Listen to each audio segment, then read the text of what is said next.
Hi, my name is Zoe and I am the editor of Hitched. Hi, I'm Nina. I'm a wedding consultant and I also specialise in on-the-day coordination, having been in events for 20 years. And we are here to tell you what not to do when planning your wedding. And we're at the lovely Zetter Townhouse in Clerkenwell. That is our beautiful backdrop here. And we, last episode, told you about your wedding ceremony. And we need to talk about what happens after that. Okay. When you come out. When you come out, hold on. We're not just out yet. We're walking down the aisle. Walking down the aisle. Turning round. We're turning round. We're walking back down the aisle because I have one thing to say in here. Yep. Right, your exit song is really important. Can we please not have a long intro to the bit that you actually want to walk down the aisle to? Because honestly, the aisles are not normally that long. So you're either near the end or out and done before the good chorus has kicked in or something. So just make sure that whoever's doing the music on the day, they know to start it 30 seconds in or 32 seconds in or whatever it might be. That means that you're actually walking down to the part of the song that you really enjoy and like. And what's your best wedding exit song? Oh no. I always think I'd have Grounds for Divorce. Literally, I just got that one. Yeah, no, I've got one. You not got one? No. I always think Grounds for Divorce by Elbow. Nice. You know, it's Can't funny. think what that is right now. Funny. Well, it's about a cocktail called Grounds for Divorce. Sing it? Thought I'd like it. No, I've done that in one episode. I'm not doing that again. No, we'll lose listeners if I start singing. But yeah, I don't know. It's got a good bass line and it's funny, I think. I believe you. But maybe it's the kind of funny, like when people play funny funeral songs. I don't know. Is it the time for humour? Right, let's move on. Let's move on. So exit song. Right, they were coming out. So we've got a really good exit song. We've started it not the beginning because it's got a 20-second intro that no one actually can hear because it's so quiet. We've got it starting at the good bit and then we're walking out, right? Yeah. Now, we're walking out. Rewind again. Confetti. Yes. Okay, so first of all, can we think about what kind of photo that we want for confetti, right? Do you want this natural, just walking straight back down the aisle, confetti be thrown over you, no pressure, all lovely? Does your venue allow that? Yes, very important to check. Or are we getting everybody outside and we're lining them all up and then they're walking back through? Yes, as a guest, I hate that. Oh, you do? I hate having to stand there in a line. I'm like, I want to get a drink. I need a wee. When will I throw it? Or it's not for me. It's orchestrated. Yeah, it is orchestrated, and so you've got to then allow time for that. Okay. Yes. So talk to your photographer, talk to the people that you need to, the venue, that kind of thing about how your confetti shot's going to be done.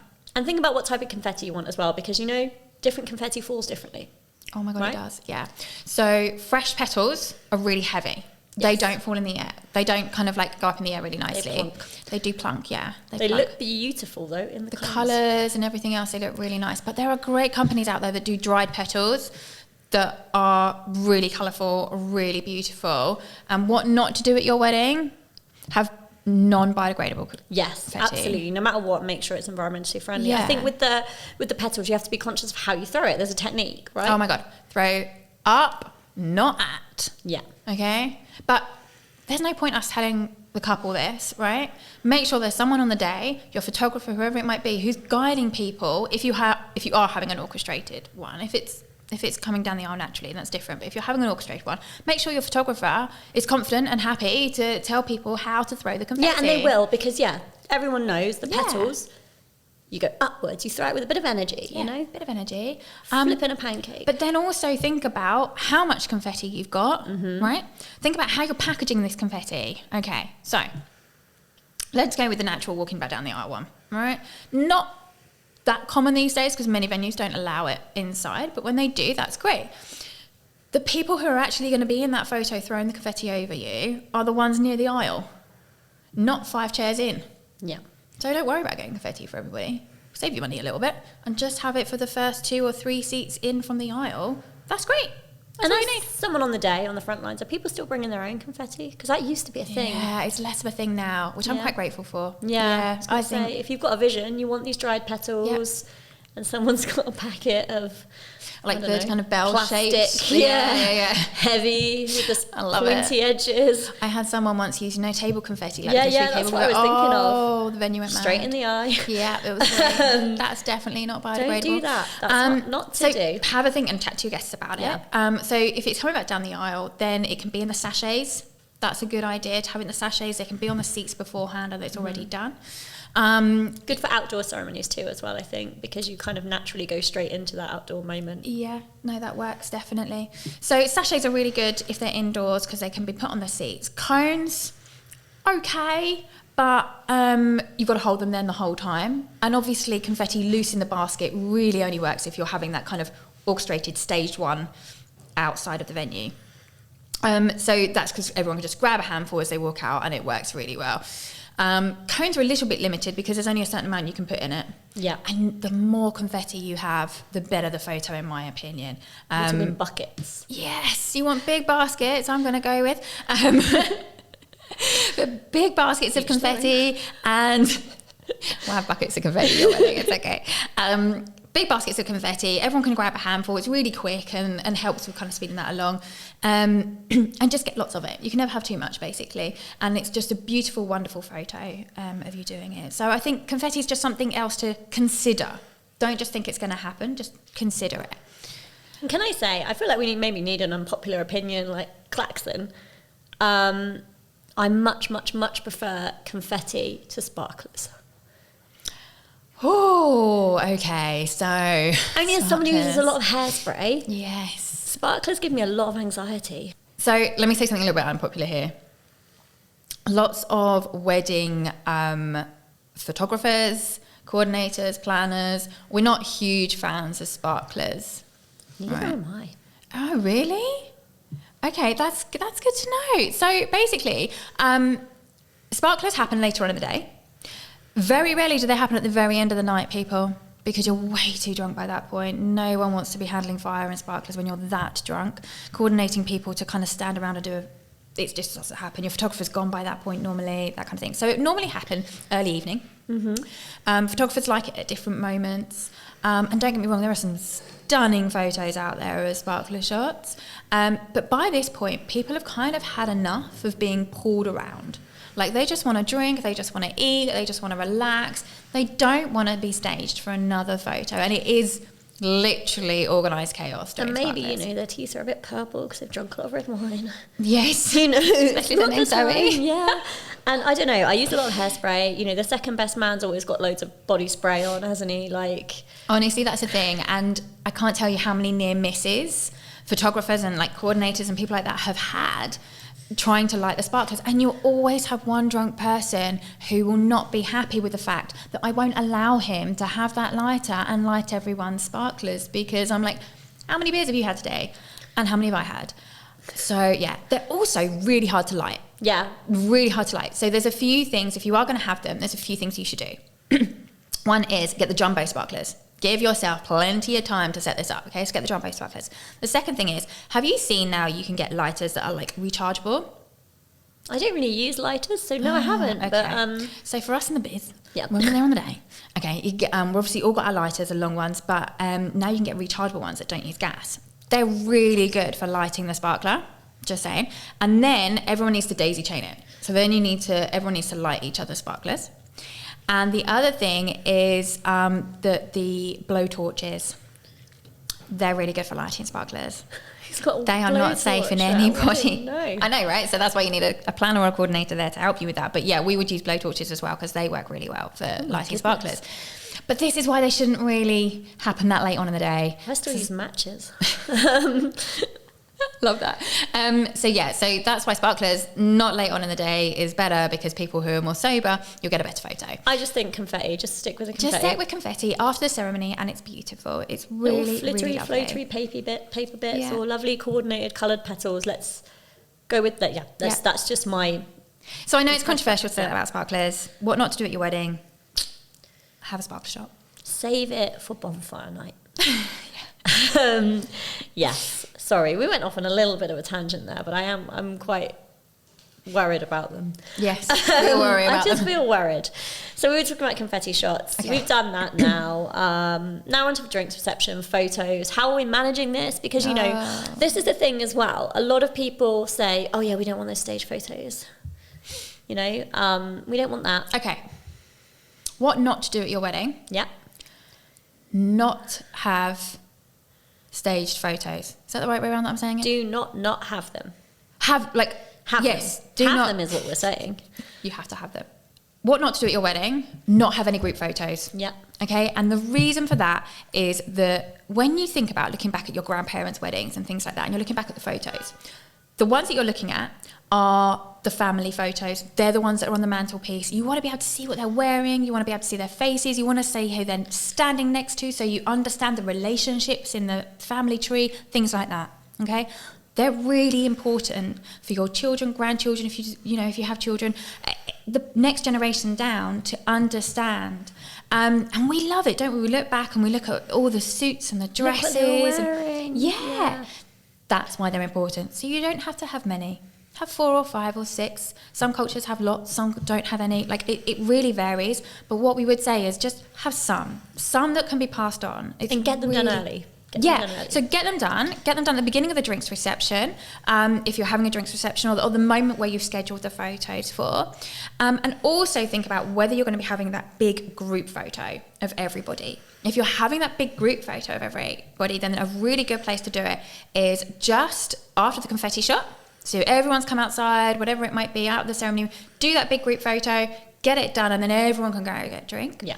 Or just before you're announcing everyone to go and sit down, if that's the format that you're following. But a point where you're kind of gathering everyone together and then they can disperse to the next thing. That's where you want it. So think about the photos, talk to your photographer, and please think about your photographer carefully. So important.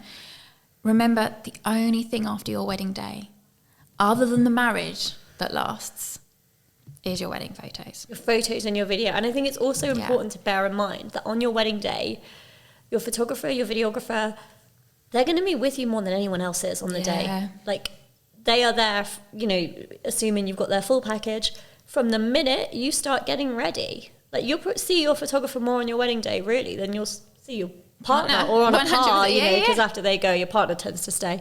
But, it's on a par, and it needs to be someone you vibe with. You want to have really important. fun with them, because they are going to be there.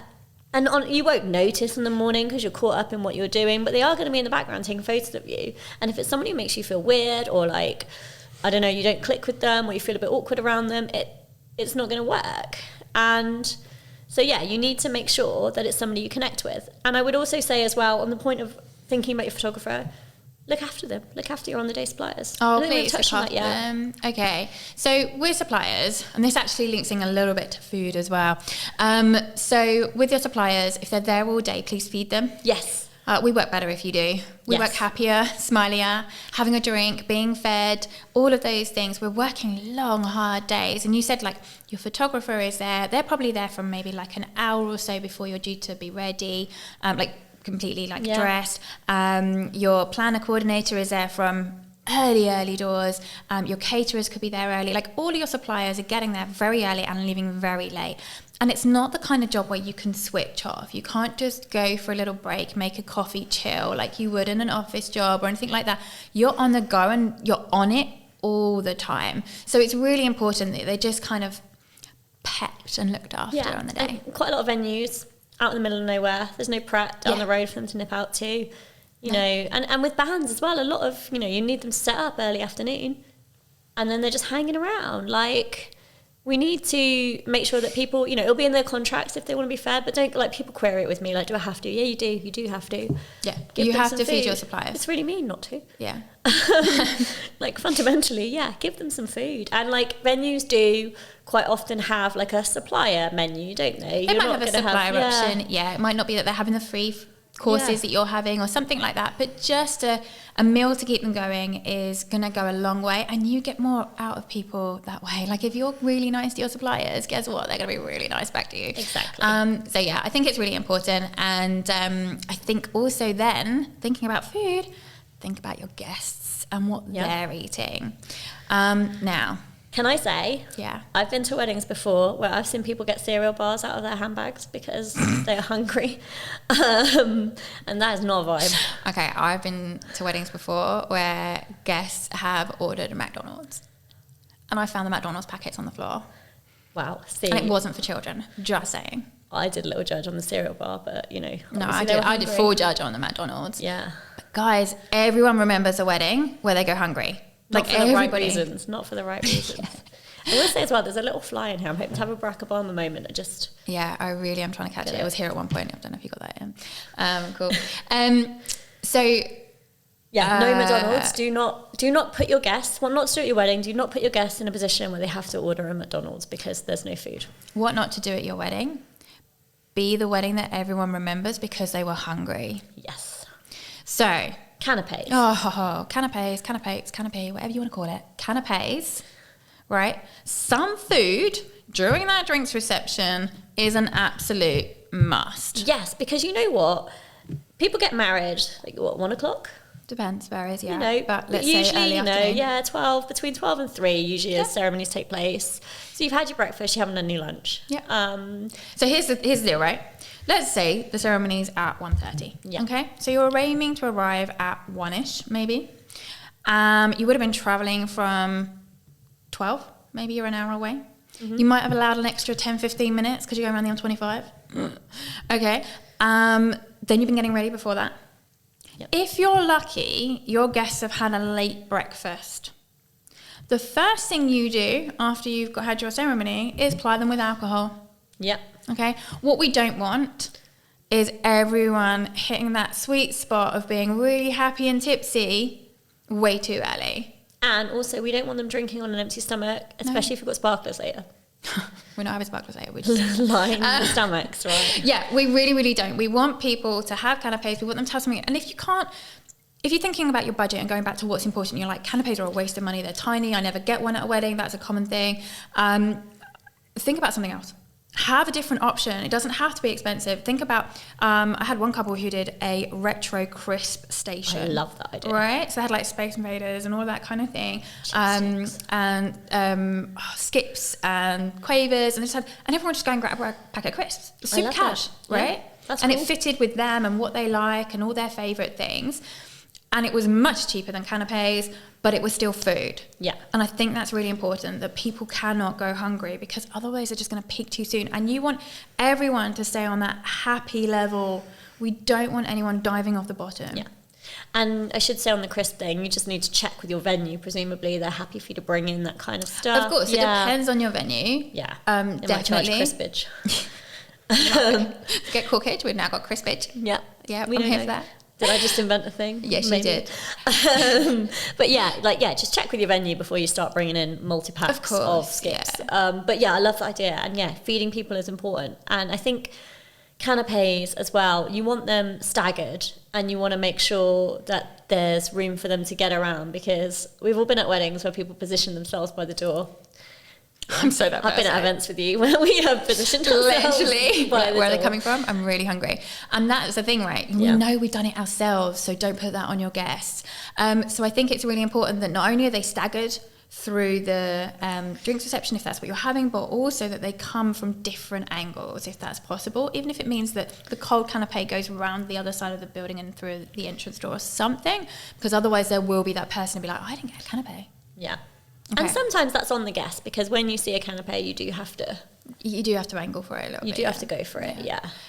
So there's one more thing actually on canapés. Yes. Definitely ask your caterer venue, whoever's doing them, that you have a plate of canapés kept aside for you. That's so important. Like, there's so many times where you'll come away and you're like, oh my God, like I didn't eat a piece of my wedding cake. Don't know where it went, right? I didn't get a piece, but I should have made sure that I was kept some. I spoke to a couple the other day. They said, oh, we were really surprised our venue to set aside a plate of canapés for us. It was lovely. She went, we had chased them around because we didn't know about that, but they gave it to the photographers. Really nice. They said, we don't want this. We've already had our canapés. So, the couple gave it to the photographer. Yeah. Oh, that's really nice. That's really nice. See, so I always make sure that, like, when I'm doing a wedding, that I will get a plate of canapés and I'll come and give them to the couple while they're doing some photos. Because otherwise they're mingling and they're talking. Exactly. A mouthful. But just a couple of mouthfuls between photos and it just keeps everyone going and happy, then that's good. So yeah, canapés or some kind of food during drinks reception. So no one's getting too drunk too quickly and that no guest is like getting hangry. Is really important. And what's your favourite canapé?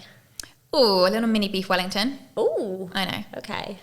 I had like a sriracha crispy chicken nugget once, and I still think about it. It was like a chicken thigh in a crispy coating. Sounds like a posh KFC, Zoe.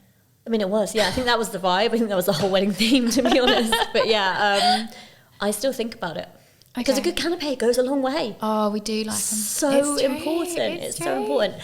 And in that drinks reception, you've got your canapés, you've got your drinks. What else should be going on? Entertainment. What should we not be doing? Yeah, don't overthink it, I think is what not to be doing at this point. Really, have some background music, whether that's live or a playlist or something, is absolutely fine.